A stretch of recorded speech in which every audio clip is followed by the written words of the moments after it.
दोस्तों नमस्कार। Retired bankers terrace garden channel पर आप सभी का स्वागत है। मैं हूं आपका होस्ट सचिन सिन्हा। इस वीडियो में हम इस बात पर चर्चा करेंगे कि अपने टेरेस गार्डन में हम किन पौधों को आसानी से ग्रो कर सकते हैं। वीडियो प्रारंभ करने से पहले आप सभी से अनुरोध कि कृपया हमारे इस चैनल को लाइक तथा सब्सक्राइब कर दें तथा बेल आइकन भी दबा दें ताकि मेरे आने वाले वीडियो का नोटिफिकेशन आपको सबसे पहले मिल जाए। तो आइए दोस्तों वीडियो शुरू करते हैं। जैसा कि हमने आपको बताया, आज हम उन पौधों के बारे में जिक्र करेंगे जिसे हम आसानी से ग्रो कर सकते हैं। तो इस लिस्ट में हमारे तरफ से पहले पौधे का नाम है तुलसी। तुलसी अर्थात होली बेसिल, इसे क्वीन ऑफ हर्ब्स भी कहते हैं। हिंदू धर्म में तुलसी एक पवित्र पौधा है। हम इसकी पूजा करते हैं। हमारे पुराने धर्म ग्रंथों में भी तुलसी के गुण और उपयोगिता का जिक्र है। तुलसी के बीज से पौधा तैयार किया जाता है, फिर उसे बड़े गमले में ट्रांसफ़र किया जाता है। तुलसी को अच्छे से ग्रो करने के लिए 3 से 4 घंटे का धूप मिलना आवश्यक होता है तथा 20 से 30 डिग्री का टेम्परेचर इसके लिए उपयुक्त होता है। तुलसी जी की पत्तियाँ कई बेनिफिट देती हैं। ये एंटीऑक्सीडेंट है, एंटी इन्फ्लेमेटरी है। इन गुणों के कारण सेहत के लिए ये बहुत उपयोगी है। इसके सेवन से कई तरह के मौसमी बीमारियां में लाभ मिलता है। इसे काढ़े के रूप में उपयोग करने से सर्दी खांसी में आराम मिलता है। गले के प्रॉब्लम में भी ये बहुत उपयोगी होता है। तो कुल मिलाकर तुलसी एक पवित्र पौधा होने के साथ साथ एक औषधि पौधा भी है। दूसरा प्लांट है मनी प्लांट। मनी प्लांट को लगाना तथा इसकी देखभाल करना दोनों आसान है।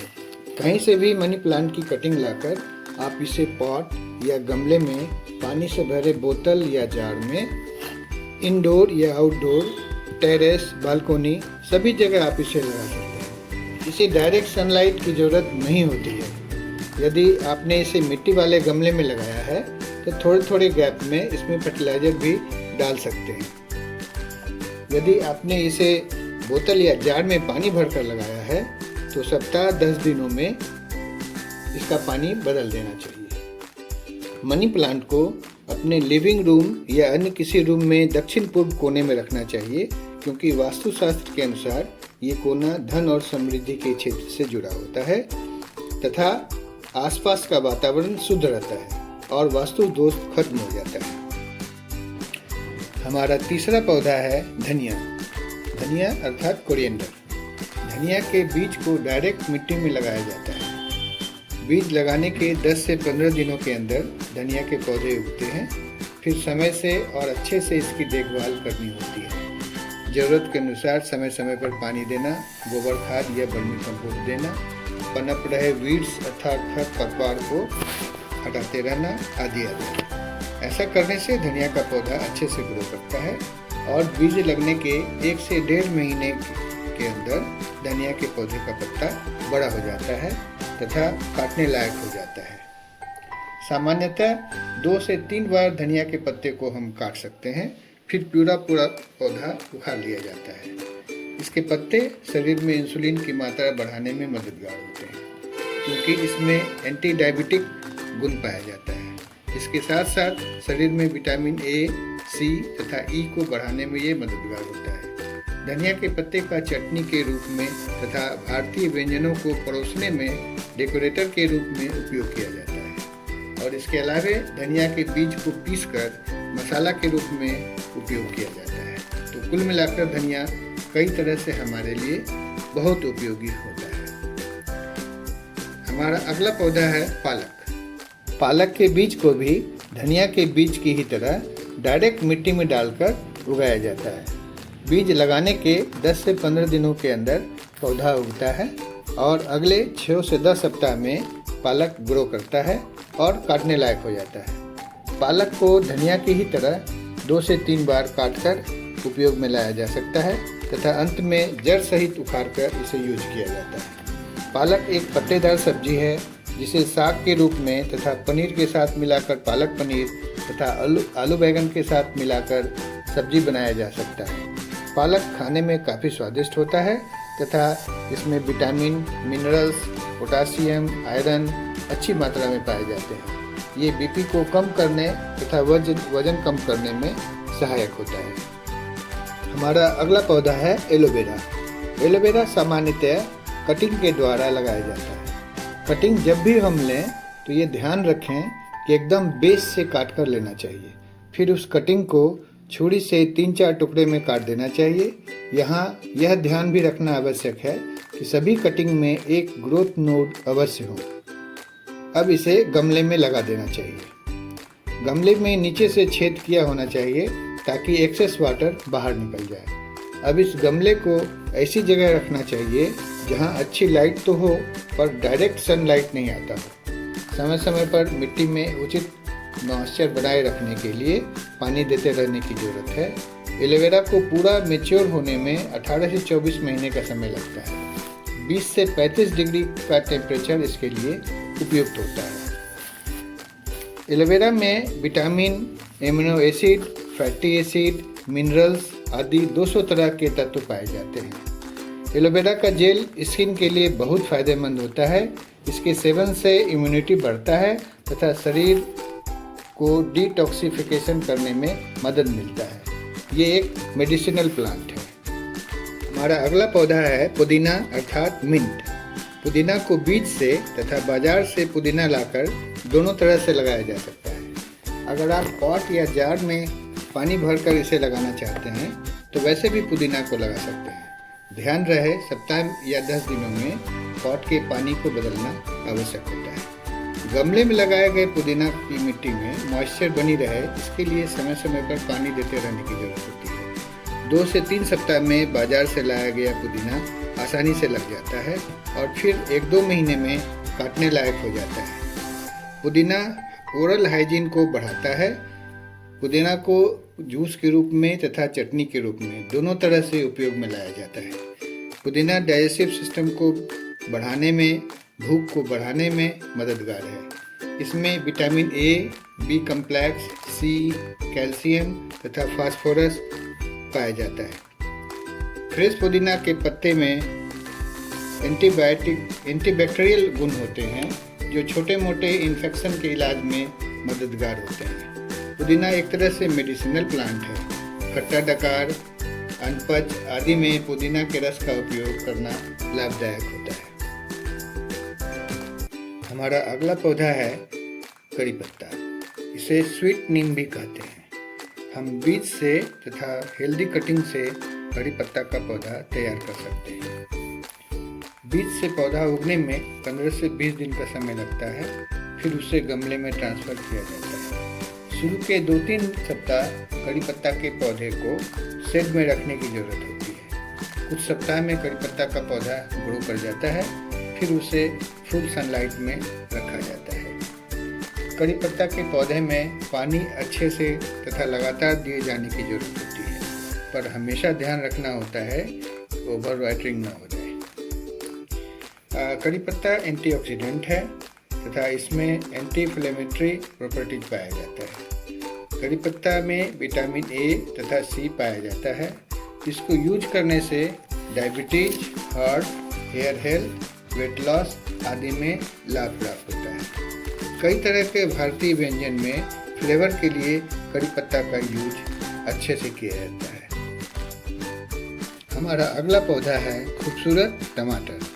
सामान्यतया टमाटर के बीज से पहले पौधा उगाया जाता है, जिसमें 15 से 20 दिनों का समय लगता है। जब बीज से बने पौधे में 5-7 पत्ते आ जाते हैं तब इसे बड़े गमले में ट्रांसफ़र किया जाता है और पौधे की देखभाल अच्छे से की जाती है, जिसमें समय से पानी, खाद देना, कीटनाशक का स्प्रे करना आदि शामिल है। 2.5 से 3 महीने में पौधे बड़े होते हैं। उसमें टमाटर लगता है जो पहले हरे रंग का होता है और फिर 15 से 20 दिनों में ये टमाटर लाल रंग का हो जाता है और तोड़ने के लायक हो जाता है। टमाटर में विटामिन सी तथा कई तरह के पोषक तत्व पाए जाते हैं। ये एंटीऑक्सीडेंट है तथा शरीर के इम्यून सिस्टम को बढ़ाने में मददगार होता है। इसके यूज के बारे में जितना कहें वो कम होगा।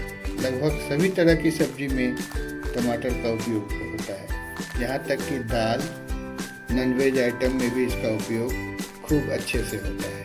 टमाटर का नमकीन तथा मीठा दोनों तरह का चटनी बनता है तथा इसका सॉस भी बनता है। सलाद में भी इसका उपयोग धड़ल्ले से किया जाता है। टमाटर देखने में भी बहुत प्यारा लगता है। संक्षेप में कहें तो टमाटर का उपयोग हर घर में ज़्यादातर खाने के आइटम में होता है। हमारा अगला पौधा है बैगन। टमाटर की तरह बैगन को भी पहले बीज से पौधा उगाया जाता है, जिसमें 15 से 20 दिन लगते हैं। बीज से बने पौधे में जब 5-7 पत्ते आ जाते हैं तब इसे गमले या ग्रो बैग में ट्रांसफ़र किया जाता है। उसके बाद 2 से ढाई महीने तक बैगन के पौधे की अच्छे से देखभाल की जाती है, जिसमें समय पर पानी देना, 10-15 दिनों के गैप में गोबर खाद, वर्मी कंपोस्ट आदि देना। जब पौधे में फल आने लगे तो पानी कम देना तथा कैल्शियम तथा पोटासियम चूना तथा राख के रूप में देना। सरसों खली का खाद भी 1-2 बार देना चाहिए। बैगन में हाई फाइबर पाया जाता है और कई सारे पोषक तत्व होते हैं। टाइप 2 डायबिटीज मरीज के लिए बैगन फायदेमंद है। इसके खाने से स्ट्रेस, ग्लूकोज, बीपी कंट्रोल करने में मदद मिलता है। बैगन कई किस्म के होते हैं, ब्लू, डार्क ब्लू, सफ़ेद, हरे, कटीले बैगन, गोल बैगन आदि आदि। बैगन का घर में भरता या चोखा तथा सब्जी के रूप में उपयोग किया जाता है। हमारा अगला पौधा है हरा मिर्च, ग्रीन चिली। टमाटर बैगन की तरह ही हरी मिर्च का भी पहले बीज से पौधा उगाया जाता है, जिसमें सामान्यतः 15 से 20 दिनों का समय लगता है। जब बीज से उगे पौधे में 5-7 पत्ते आ जाते हैं तब इन्हें गमले या ग्रो बैग में ट्रांसफ़र किया जाता है। पौधे जब थोड़े बड़े हो जाएं तो इसमें 2G, 3G कटिंग किया जा सकता है। ये अनिवार्य नहीं है, पर ऐसा करने से पौधे सीधे बढ़ने की बजाय शाखाएं चारों तरफ, इनकी शाखाएं चारों तरफ फैल जाती हैं और पौधा गोल आकार का तथा काफ़ी घना हो जाता है। फिर पौधे की देखभाल अच्छे से करनी होती है, जिसमें समय पर पानी देना, गोबर खाद, वर्मी कंपोस्ट देना, 1-2 बार सरसों खली का खाद देना आदि आदि। लगभग 2.5-3 महीने के बाद पौधे में फूल आते हैं, फिर मिर्चाई लगता है। हरी मिर्च का उपयोग लगभग सभी घरों में होता है। इसका तीखा तथा चटपटा स्वाद ज़्यादातर लोगों को पसंद आता है। पौधे में जब मिर्च लगें और तोड़ने लायक हो जाएं तो इसे तोड़ लेना चाहिए, क्योंकि तभी उस पौधे में और मिर्च लगते हैं और एक पौधे से आप कई बार मिर्च ले सकेंगे। हमारा अगला पौधा है भिंडी अर्थात लेडी फिंगर। बहुत ज़्यादा ठंड के मौसम को छोड़कर बाकी सभी महीने अपने देश में भिंडी उगाया जाता है। 20 से 35 डिग्री का टेम्परेचर भिंडी के लिए उपयुक्त होता है। भिंडी को दोनों तरह से अर्थात बीज से पौधा बनाकर तथा डायरेक्ट मिट्टी में डालकर उगाया जा सकता है। सामान्यतः बीज बोने के 50 से 70 दिनों के बीच भिंडी बढ़कर तोड़ने लायक हो जाता है और भिंडी के पौधे सामान्य रहे अर्थात कीड़े वगैरह का प्रकोप नहीं हो तो अगले 2-2.5 महीने तक थोड़े थोड़े गैप में भिंडी बड़े होते हैं और तोड़ने के लायक होते रहता है। भिंडी एक सुपाच्य अर्थात आसानी से पचने वाला सब्जी है। ये cholesterol level, blood sugar level को कम करता है, आँखों की दृष्टि के लिए फायदेमंद है तथा हमारे इम्यून सिस्टम को बढ़ाता है। इसके साथ साथ वजन कम करने तथा हार्ट के लिए भी ये फायदेमंद है। क्लोरोफिल के कारण आम भिंडी का रंग हरा होता है, जबकि एंथोसाइनिन नामक पिगमेंट के कारण लाल रंग के भिंडी आजकल बाजार में देखने को मिलते हैं। आज के वीडियो का अंतिम पौधा है लेमन ग्रास। ये ग्रास फैमिली का एक पौधा है जो एक मेडिसिनल हर्ब है। ये अपने नींबू से मिलते जुलते सुगंध के कारण जाना जाता है। लेमन ग्रास के 1-2 ग्रास को लेकर गमले की मिट्टी में लगाया जाता है और ये आसानी से लग जाता है। लेमन ग्रास के गमले को ऐसी जगह रखनी चाहिए जहां उसे 6 से 8 घंटे तक का धूप मिलता हो तथा गमला वेल ड्रेन्ड होना चाहिए। लेमन ग्रास को रेगुलर पानी देते रहना चाहिए तथा पौधे का जो हिस्सा सूख रहा है उसे काट कर हटा देना चाहिए। लेमन ग्रास ओरल हेल्थ को बूस्ट करता है, कोलेस्ट्रॉल लेवल को कम करता है तथा इन्फेक्शन को रोकने में मददगार होता है। ये रेड ब्लड सेल्स के लेवल को बढ़ाता है। लेमन ग्रास का चाय पीने में अच्छा लगता है तथा ये स्वास्थ्य के लिए भी लाभदायक होता है। लेमन ग्रास के पत्ते से तेल निकाला जाता है तथा इसका उपयोग anti fungal, antioxidant, antiseptic, anti inflammatory तथा इंसेक्टिसाइडल गुणों के लिए किया जाता है। तो दोस्तों, आज हमने 12 ऐसे पौधों के बारे में चर्चा की जिसे हम अपने गार्डन में आसानी से लगा सकते हैं। इसका ये मतलब कतई नहीं है कि हम सिर्फ इन पौधों को ही आसानी से उगा सकते हैं, और भी बहुत सारे पौधे हैं जिन्हें हम आसानी से लगा सकते हैं। समय सीमा को ध्यान में रखते हुए हमने 12 पौधों का जिक्र किया है। तो दोस्तों, अब इस वीडियो को समाप्त करते हैं। अंत में आप सभी से एक बार फिर अनुरोध कि मेरा ये चैनल एकदम नया है और मेरा मानना है कि ज़्यादातर व्यूअर भी आप लोग नए होंगे, तो कृपया हमारे चैनल को लाइक सब्सक्राइब कर देंगे। यहाँ हम ये बताना चाहेंगे कि वीडियो बनाना बहुत मेहनत का काम है और हमारे जैसे रिटायर्ड बैंकर के लिए ये काम और भी कठिन है, तो आप समझ सकते हैं। तो कृपया आप सभी लाइक सब्सक्राइब कर देंगे। तो मिलते हैं अपने अगले वीडियो में, तब तक के लिए विदा और सभी को नमस्कार। आप सभी अपना ध्यान अच्छे से रखें। धन्यवाद।